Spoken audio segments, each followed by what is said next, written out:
car Dieu sait que le jour où vous en mangerez, vos yeux s'ouvriront et vous serez comme Dieu connaissant le bien et le mal. Et quand la femme vit que l'arbre était bon pour nourriture et qu'il était agréable aux yeux et un arbre à désirer pour rendre sage, elle en prit le fruit et en mangea et donna aussi à son mari avec elle. Et il a mangé. Et les yeux de tous deux s'ouvrirent et ils savaient qu'ils étaient nus et ils cousirent des feuilles de figuier ensemble et se firent des tabliers. Et j'ai entendu la voix du Seigneur Dieu marcher dans le jardin dans la fraîcheur du jour et Adam et sa femme se sont cachés de la présence du Seigneur Dieu parmi les arbres du jardin.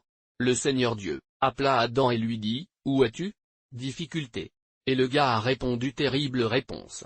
Et il dit, « J'ai entendu ta voix dans le jardin.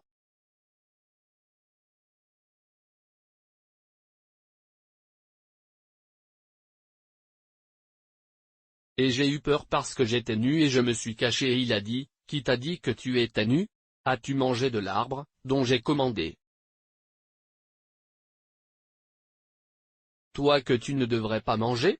Et l'homme dit, la femme que tu as donnée pour être avec moi, elle m'a donné de l'arbre et j'en ai mangé. Es-tu stupide? Le Seigneur Dieu dit à la femme, qu'est-ce que tu as fait? Et la femme dit, le serpent m'a séduite et j'ai mangé. Alors nous nous sommes arrêtés là parce que Dieu n'allait pas. La chance du diable de mentir aussi. Donc, je ne sais pas ce qu'il va réellement dire à Dieu cette fois-ci. Tout le monde a dit, vous savez, il a appelé Adam et a blâmé la femme et il a demandé à la femme a blâmé le serpent pour ce passé. Alors, qui le sperpé blâmerait-il maintenant? Le diable a probablement dit que c'est toi qui m'as créé et qui a créé toutes ces choses. Donc c'est vraiment j'ai fait ce module même.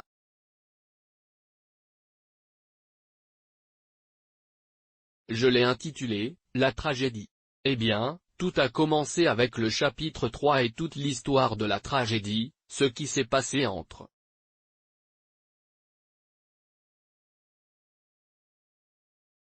Adam et Ève et le serpent. Toute la question de la tentation qui a détruit la belle vie qui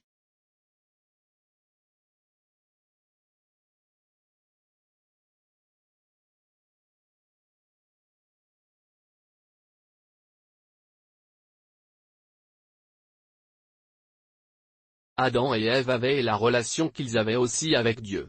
Vous savez cette conversation qui a eu lieu, qui n'aurait pas dû avoir lieu et c'est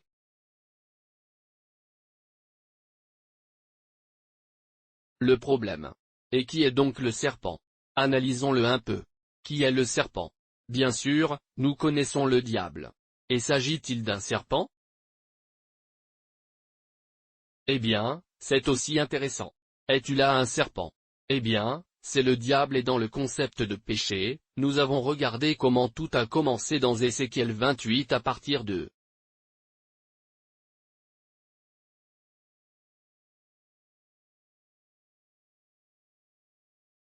verset 11, nous lisons jusqu'à environ 17 temps pour voir comment tout cela a commencé dans certains et ce qui s'est passé dans Ésaïe 14.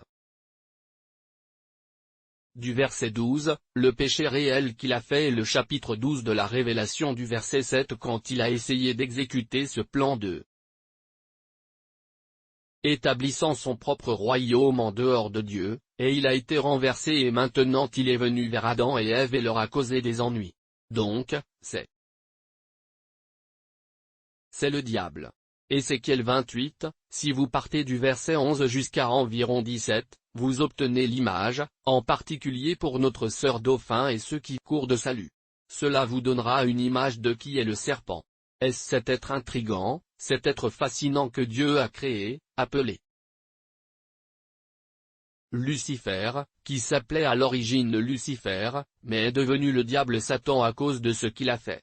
Ainsi, vous trouvez cela dans Ézéchiel 28, 11 à 17, Ésaïe 14 à partir du verset 12, vous trouverez exactement ce qu'il a fait. Dans Ézéchiel, il a en quelque sorte, la Bible décrit ce que est arrivé dans sa nature et quand il avait ce plan dans son cœur, et puis, vous savez, qu'il a aussi, vous savez, essayé d'exécuter, il l'a déclaré. Je vais faire des dans Ésaïe 14 à partir du verset 12 vers le bas. Et quand vous avez lu Apocalypse 12, en regardant le passé, le prophète, vous savez, nous a donné un aperçu de ce qu'il y a eu une guerre quand il est venu au ciel pour se rebeller, se révolter, se battre et établir son propre gouvernement, et Dieu l'a fait descendre. Donc, c'est très important. Très important que vous compreniez qui est ce serpent, c'est le diable. Alors maintenant, dans ce chapitre 3, une autre chose dont il faut parler est l'arbre étrange. Il y avait deux arbres étranges dans ce jardin. L'un est un arbre de vie. L'un est un arbre de la connaissance du bien et du mal. Remarquez. Votre attention s'il vous plaît. Cet arbre concerne la connaissance, le fruit de l'arbre, produira une connaissance et des informations qui entrent en vous, qui vous donneront un aperçu. En bien et en mal. Cet arbre produira quelque chose en vous. Qu'est-ce que cela va produire? Connaissance du bien et du mal. Donc des informations.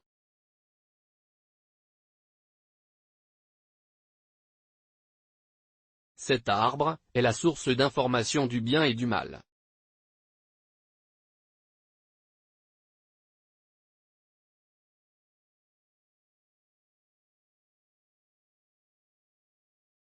Puis-je vous suggérer quelque chose? Est une suggestion. Ce n'est pas une affirmation. C'est une suggestion. Ce n'est pas une affirmation. Laissons cela de côté. Mais ça peut être intéressant. Réfléchir au sujet de. Aujourd'hui, les scientifiques parlent de télécharger de la mémoire sur Internet et nous parlons de la micropuce qui va être insérée dans le corps des gens.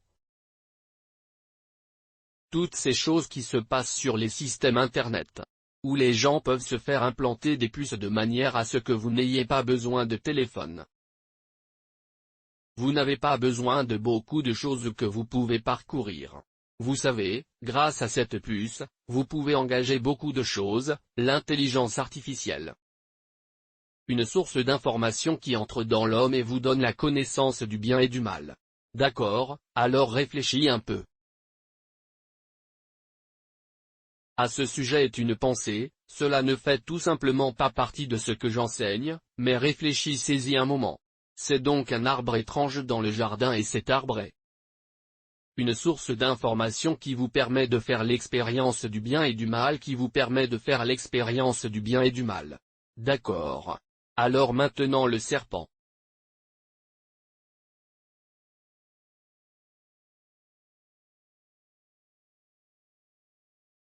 Est venu parce que nous voyons tout ce qui s'est passé juste là, es-tu là?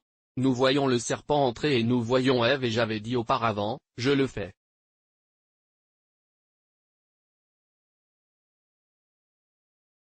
Je ne sais pas où est allé Adam, père absent. Le gars n'était pas là, c'était le CSO le chef de la sécurité pour gérer la maison et la famille et le gars n'était pas là. Au chapitre 2, si vous aviez lu ce chapitre 2 du verset 15 à 24. Oh non c'est beau. Laissez-moi le lire. Nous devrions le lire, n'est-ce pas? Lisons le chapitre 2, vous verrez ce que je disais, les choses que j'ai ressorties. Je veux que vous y voyiez clair. Commençons à lire à partir du verset 15. Oh non. Laissez-moi même lire le verset, c'est un peu longtemps mais ce n'est pas grave, et à partir du sol, le Seigneur Dieu a fait pousser chaque arbre qui est agréable.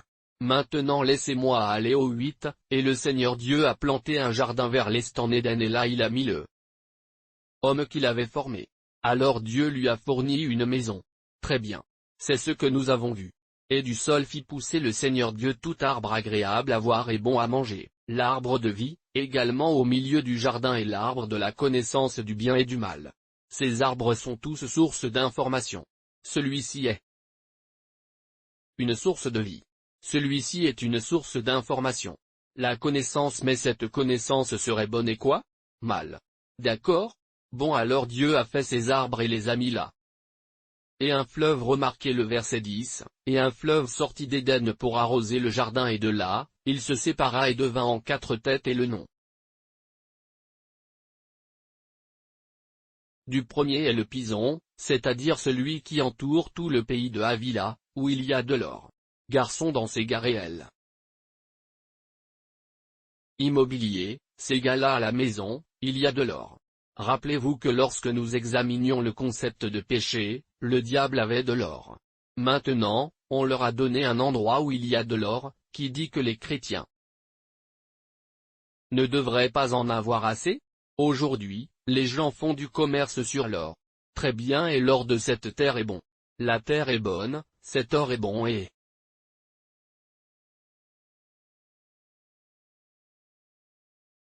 il a dit qu'il y a du bdellium, de l'onyx et des pierres d'onyx et que le nom du deuxième fleuve est Gion, c'est lui qui compose tout le pays d'Éthiopie. Et le nom du troisième fleuve est Hidékel : c'est celui qui va vers l'est de la Syrie, et le quatrième fleuve est l'Euphrate. Et le Seigneur Dieu prit l'homme et le plaça dans le jardin d'Éden pour le cultiver et le garder. Et le Seigneur Dieu ordonna à l'homme de dire de tout arbre du jardin que tu peux librement manger, donc, de chaque arbre, vous ne pouvez en manger qu'un, non. Mais c'est une bonne affaire. C'est une bonne affaire. Savez-vous combien d'arbres il y avait dans ce jardin? La Bible ne nous l'a jamais dit. Il a dit que de chaque bon arbre formé ici, vous devriez en manger. Mais il a dit, mais vous voyez celui-ci, ne le prenez pas. Et le Seigneur Dieu ordonna à l'homme de dire de tout arbre du jardin que tu peux librement, mais de l'arbre de la connaissance du bien et du mal, tu n'en mangeras pas, car chaque jour où tu en mangeras, tu mourras sûrement. Et le Seigneur Dieu l'a dit. N'est pas bon qu'un homme soit seul. Je lui ferai une aide pour lui. C'est là que le mariage a commencé. Ce n'est pas bon pour l'homme d'être seul, je vais lui faire rencontrer une aide. Alors qui a initié le mariage? Dieu. Mais aujourd'hui, les gens initient des mariages pour eux-mêmes. Ils ne consultent même pas Dieu. Ils n'ont jamais demandé à Dieu, jamais prié à ce quelque chose dans le club, et bien parfois ça se termine dans le club. Et du sol, le Seigneur Dieu forma tous les animaux des champs et tous les oiseaux du ciel et les amena à Adam, pour voir comment il les appellerait. Tout ce qu'Adam appelait chaque créature vivante, c'était son nom. Maintenant, nous voyons donc dominion en place. Il était un dôme. Maintenant d'accord, nous voyons que de la nourriture lui a été fournie. D'accord. Et Adam donna des noms à tout le bétail et aux oiseaux du ciel, et à toutes les bêtes des champs. Une aide rencontre pour lui. Il était donc toujours seul. Et le Seigneur Dieu fit tomber un profond sommeil sur Adam et il s'endormit. C'était une transe. Et il a pris une de ses côtes et a fermé la chair à sa place. Et la côte que le Seigneur Dieu avait prise à l'homme fit de lui une femme et la fit descendre vers l'homme. Tu sais que tant de jeunes garçons ne dorment plus. C'est pourquoi ils ne trouvent pas leur bonne côte. Ils sont bien éveillés dans le club, dans la rue. Donc ils voient les choses des autres et ne voient pas les leurs, parce que c'est pour ça que le gars dormait.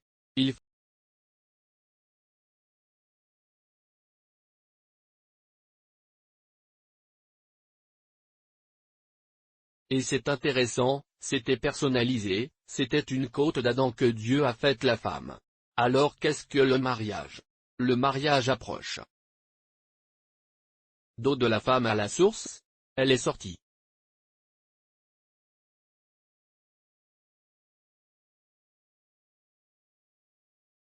De l'homme et elle revient vers l'homme parce que lorsque la côte est sortie, l'homme est devenu incomplet et lorsqu'elle est revenue, l'homme s'est senti complet. Et je vais vous dire un principe: parfois ce que vous cherchez se trouve à l'intérieur de vous. Vous n'avez qu'à faire très attention. C'est ça. D'accord. Et Adam a dit, c'est maintenant l'os de mon. D'accord. Et la côte que le Seigneur Dieu avait prise de l'homme fit de lui une femme et la fit descendre vers l'homme. Et Adam a dit que c'est maintenant l'os de mes os et la chair de ma chair, elle sera appelée femme parce qu'elle a été tirée de l'homme. C'est le mariage. C'est le mariage. C'est pourquoi l'homme quittera son père et sa mère et s'attachera à sa femme et ils deviendront une seule chair. Regardez ce verset 25. Et ils étaient tous de nus, l'homme et sa femme, et n'avaient pas honte. Rappelez-vous quand nous faisions le concept de péché, les questions que j'ai soulevées que nous avons examinées lorsque la prochaine fois que nous nous rencontrons. Ils ont mangé le fruit et les yeux se sont ouverts et ils ont su que nous étions nus et cette fois ils ont eu honte. Alors quel genre de nudité? Est-ce? Je pensais qu'ils étaient nus avant? Nous répondrons à tout cela dans notre prochain cours. Alors vous voyez exactement comment était la vie avec ces les gars, à quel point leur vie était belle avant que toutes ces choses folles ne commencent à leur arriver à cause de ce qu'ils mangeaient. D'accord. Je vais souligner quelques points, puis nous pourrions en discuter lors de notre prochain cours. Mais permettez-moi de passer en revue quelques petites choses, la tragédie. Et sous cette tragédie. Tout d'abord, j'ai parlé de qui est ce serpent parce que vous devez voir les personnages que vous connaissez qui ont joué ce rôle. Drame fou. Cela jouait ce drame fou dans le jardin, le serpent, Ève et Adam, et autour d'un arbre. Bon, alors maintenant.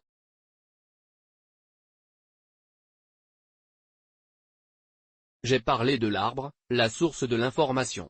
Troisièmement, la conversation fatale, ce que j'ai appelé la conversation fatale, dans ce plat. Conversation, je vais examiner 3 choses que je voulais demander. C'est-à-dire, 2 et 3, d'accord. 3 choses que je veux que nous considérions. 1, rappelez-vous, le diable est venu et a dit, est-ce que Dieu t'a demandé de ne pas faire cela? Es-tu avec moi? Donc, d'abord, le pouvoir de suggestion. Le pouvoir de la suggestion. Le diable a suggéré à Ève que cet arbre contient quelque chose qui vous amènera au niveau suivant.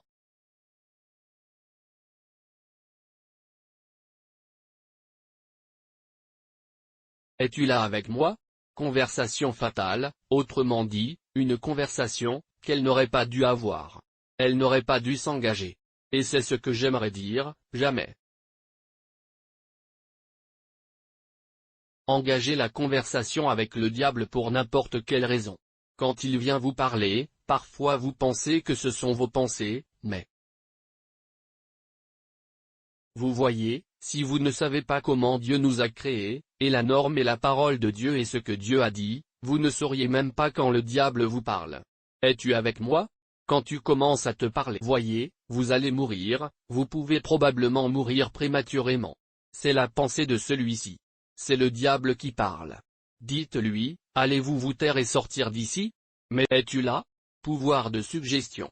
Numéro 2, le mal de la relativité. Dieu a-t-il dit, vous ne devriez pas en manger? Elle a dit oui. Il a dit que nous ne devrions pas.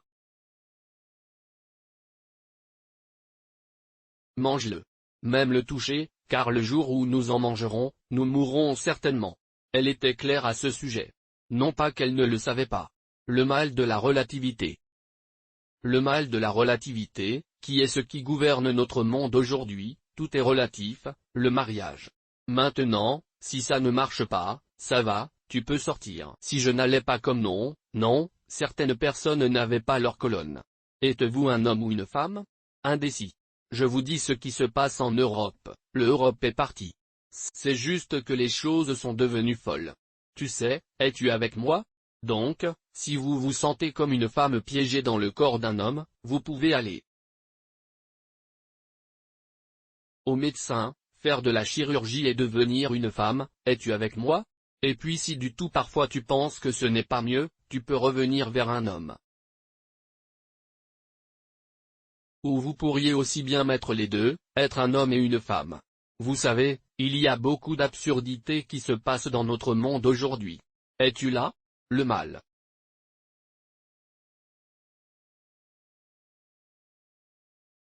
De la relativité? Troisième, discréditer la bonté de Dieu, c'est ainsi que le diable opère. Un pouvoir de suggestion. 2, le mal de la relativité.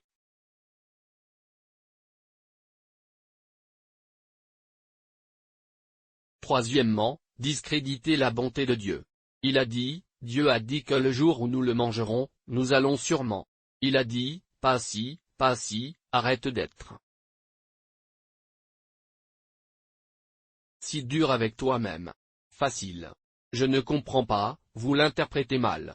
Il ne voulait pas dire ça de cette façon.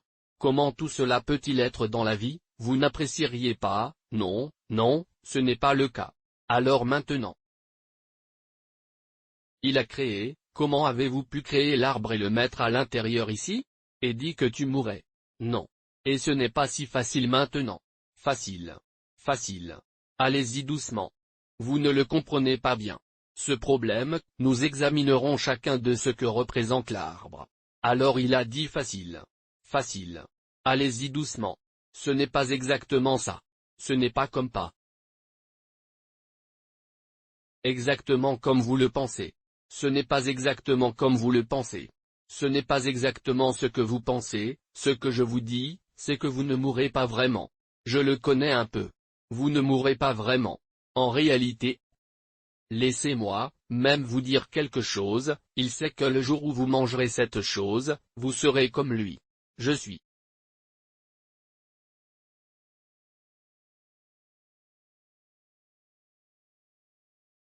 Seulement vous le dire au cas où pour que vous puissiez être comme lui.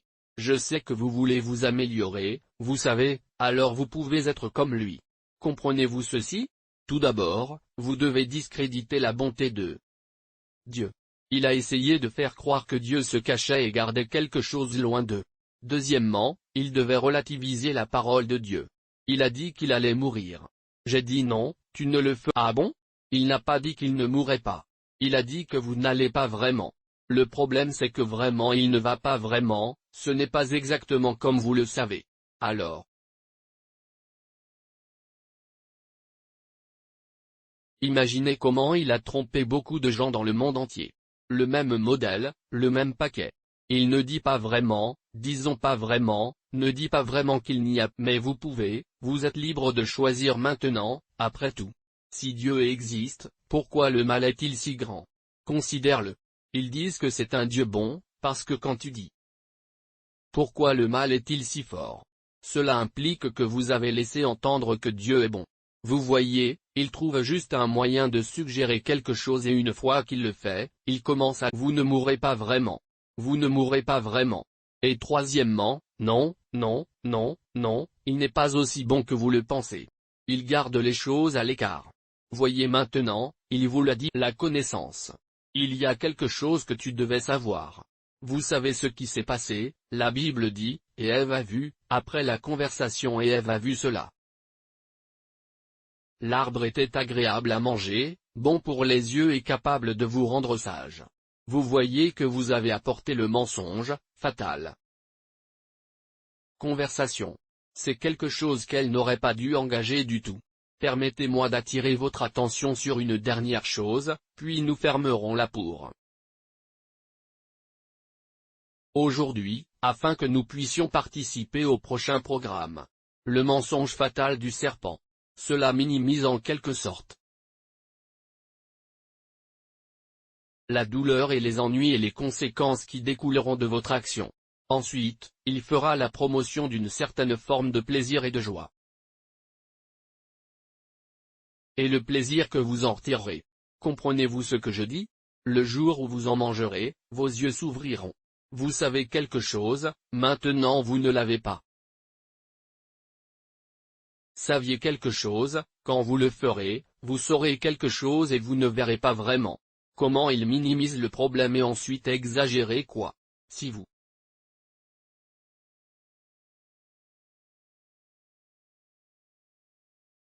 vraiment en train de mourir ou d'accord, on va y aller aujourd'hui. Encore une fois, je vous remercie de vous joindre à nous et je vous remercie de faire partie de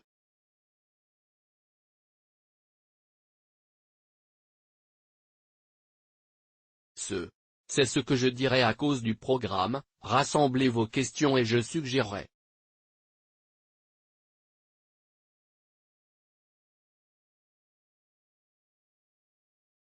Encore une fois, vous lisez ce chapitre 3, vous savez, encore et faites vos observations. Venez avec des questions, notre prochain cours sera quelque chose d'engageant. Que ce soit quelque chose, une discussion, des questions, des réponses et laissez-nous interagir et parler de toutes ces choses. Et cela nous aidera à mieux comprendre, cela nous aidera à y voir plus clair. Je sais que par sa grâce, nous allons plus loin et nous trouvons dans ce drame, parce qu'en fin de compte, cela nous aidera à voir comment le diable engage les êtres humains.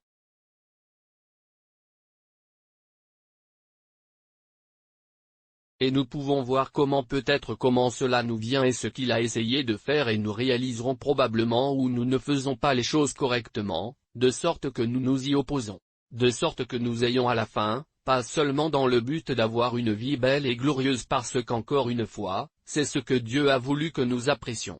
Alors merci. Merci et bon week-end.